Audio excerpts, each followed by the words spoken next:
Welcome to বাংলার খবর official YouTube channel. বার্ধক্য ভাতা, বিধবা ভাতা, প্রতিবন্ধী ভাতা, লক্ষ্মীর ভান্ডার নিয়ে কি গুরুত্বপূর্ণ আপডেট উঠে আসলো, সেই আপডেটটা আজকে আমি আপনাদের কাছে শেয়ার করব। তার আগে অবশ্যই বলবো, আপনারা যদি একজন নতুন দর্শক হয়ে থাকেন, ভিডিওটা দেখবেন এবং সাবস্ক্রাইব করে অল নোটিফিকেশনটা অন করে রাখবেন। এর ফলে যে আপডেটসগুলো আমরা দেব, প্রত্যেকটা আপডেটস আপনারা কিন্তু সবার আগে পেয়ে যাবেন। আজকে যে আপডেটটা আপনাদের কাছে আমরা শেয়ার করব, সেটা কিন্তু আমাদের মন গড়া বা নিজেদের গড়া কোনো আপডেটস নয়। এটা কিন্তু রাজ্যের মুখ্যমন্ত্রী স্বয়ং মমতা বন্দ্যোপাধ্যায় বলেছেন, সেটা বিশেষ করে 21শে জুলাই মঞ্চ থেকে বলেছেন। কি সেই আপডেট? আজকের এই যে ভাতার আপডেটসটা আমরা আপনাদেরকে দেব, এটা আপনারা যারা অলরেডি কয়েক বছর ধরে বা কয়েক মাস ধরে বার্ধক্য ভাতা, বিধবা ভাতা, প্রতিবন্ধী ভাতা, লক্ষ্মীর ভান্ডারে টাকা পাচ্ছেন, আপনাদের জন্য কিন্তু নয়। তাহলে কাদের জন্য? যারা আপনারা নতুন করে এই ভাতায় নামভুক্ত করেছেন বা নাম নথিভুক্ত করেছেন, আপনাদের জন্য। আপনাদের যাদের স্ট্যাটাস অনেকের এখনো পেন্ডিং রয়েছে বা অনেকের অ্যাপ্রুভ হয়েছে, তাদের জন্য কি আপডেটস আপনারা জানেন। যারা আপনারা নতুন করে আবেদন করেছেন, আপনারা কিন্তু এখনো টাকা পাননি। তো যদি কেউ পেয়ে থাকেন খুব ভালো, সেটা কমেন্ট বক্সে লিখে জানাবেন। অনেকেই কিন্তু আপনারা এখনো টাকা পাননি, যারা নতুন করে এই সমস্ত প্রকল্পে আবেদন করেছেন।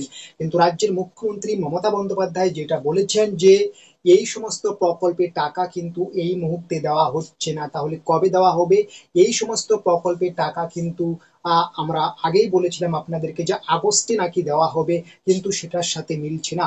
রাজ্যের মুখ্যমন্ত্রী মমতা বন্দ্যোপাধ্যায় কিন্তু স্বয়ং বললেন, এই সমস্ত প্রকল্পের নতুন করে যাদের লিস্টে নাম রয়েছে, নতুন করে যারা শ্রেণীভুক্ত হয়েছেন, তাদের জন্য কিন্তু যে পেমেন্টটা, সেটা কিন্তু পুজোর পর থেকেই দেওয়া হবে।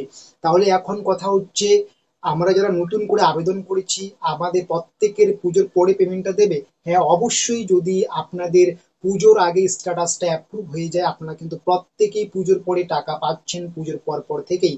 এখন অনেকেই বলবেন, আমরা তো এখনো আবেদন করিনি, আমরা শুনছি বিভিন্ন জায়গায় এখন নাকি আবেদন করা যাচ্ছে। হ্যাঁ, অবশ্যই আপনারা আপনার নিকটবর্তী যে ব্লক অফিস, বিডিও অফিস আছে, সেখানে গিয়ে কিন্তু আবেদনপত্র জমা দিতে পারেন।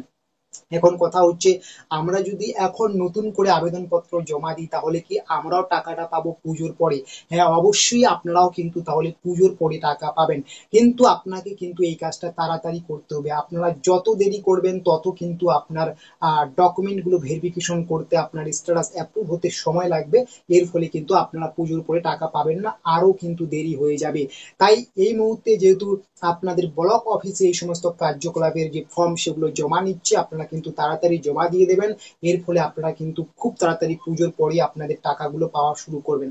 আশা করি আপনারা যারা প্রতিবন্ধী ভাতার জন্য নতুন করে আবেদন করেছেন, বার্ধক্য ভাতা, বিধবা ভাতা বা লক্ষ্মীর ভান্ডারের জন্য নতুন করে আবেদন করতে চান বা করেছেন, যারা যারা এখন আপনারা টাকা পাননি, আপনারা কিন্তু পুজোর পর থেকেই টাকা পাচ্ছেন। এটা কিন্তু একদম ঘোষণা করে দিয়েছেন রাজ্যের মুখ্যমন্ত্রী মমতা বন্দ্যোপাধ্যায়। এবং আমরা এটাও বলে দিলাম, আপনারাও কিন্তু যারা এখনো আবেদন করেননি, আপনারাও কিন্তু পুজোর পরে টাকা পাবেন। এর জন্য কিন্তু আপনাদের তাড়াতাড়ি কিন্তু অ্যাপ্লিকেশন বা ফর্মটা ভর্তি করে কিন্তু ব্লক অফিসে জমা দিতে হবে। না হলে কিন্তু দেরি হলে কিন্তু আপনারা পুজোর পরে টাকা পাবেন না, আরো কিন্তু অনেকটাই অপেক্ষা করতে হবে। তো এইরকম ছোট বড় দরকারি আপডেট সবার আগে পাওয়ার জন্য আমাদের এই বাংলার খবর অফিসিয়াল ইউটিউব চ্যানেলটা সাবস্ক্রাইব করে অন নোটিফিকেশনটা অন করে রাখবেন। এর ফলে কিন্তু আমরা নিয়মিত আরো গুরুত্বপূর্ণ আপডেট আপনাদের কাছে যখন শেয়ার করব, সেটা কিন্তু আপনারা সবার আগে পেয়ে যাবেন।